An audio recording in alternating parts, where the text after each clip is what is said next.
Sir Walter Scott by Letitia Landon. Dead.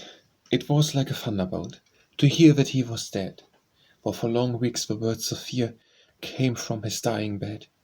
Yet hope denied and would deny, we did not think that he could die. The poet has a glorious hold upon the human heart, yet glory is from sympathy a light alone apart, but there was something in thy name which touched us with a dearer claim. The earnest feeling born to thee was like a household tie, a sunshine on our common life and from our daily sky. Thy works are those familiar things from which so much of memory springs. We talked of them beside the hearth, till every story blends with some remembered intercourse of near and dearest friends, friends that in early youth were ours, connected with life's happiest hours. How well I can recall the time when first I turned the page, the green boughs closed above my head, a natural hermitage, sang a little brook along, as if it heard and called thy song.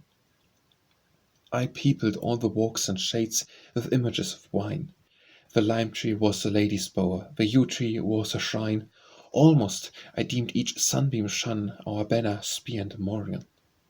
Now not only single traces left of that sequestered nook, the very courses turned aside of that melodious brook. Not so the memories can depart, then garnered in my inmost heart. The past was his generous song went back to other days, the filial feeling which still sees something to love and praise, and closer drew the ties which bind man with his country and his kind. It rang throughout his native land, a bold and stirring song, as the merle hymn at maiden sweet, and as the trumpet strong. A touch there was of each degree, half minstrel and half knight was he. How many a lonely mountain glade lives in his verse anew, linked with associate sympathy, the tender and the true. For nature has fresh beauty brought when animate with life from thought. 'Tis not the valley nor the hill, though beautiful they be, that can suffice the heart, till touched as they were touched by thee. Thou who didst glorify the whole by pouring forth a poet's soul. Who now could stand upon the banks of thine own silvered wheat, nor deem I heard thy warrior's horn, or heard thy shepherd's reed. Immutable as nature's claim, the ground is hollowed by thy name.